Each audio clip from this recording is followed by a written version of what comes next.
تحت رعاية وحضور صاحب السمو الشيخ سعود بن صقر القاسمي عضو المجلس الأعلى للاتحاد حاكم إمارة رأس الخيمة والرئيس الأعلى لجامعة رأس الخيمة للطب والعلوم الصحية.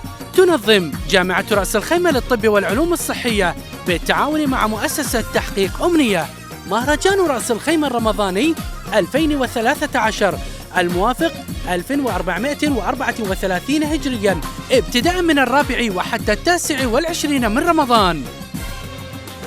شارك واربح معنا العديد من الجوائز القيمة والأجهزة الإلكترونية والعديد من الجوائز العينية والنقدية، بالإضافة إلى المسابقات الثقافية والترفيهية والعروض الفنية والفلكلورية، إلى جانب المعرض الاستهلاكي الكبير وسيرك الأطفال الدولي، وذلك يوميا على مسرح المهرجان في أرض المعارض إكسبو رأس الخيمة.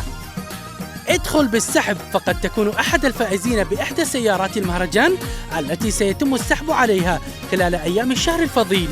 كل ذلك والمزيد في مهرجان رأس الخيمة الرمضاني، والذي ينقل على الهواء مباشرة عبر أثير إذاعة رأس الخيمة يوميا في تمام الساعة 9:30 مساء.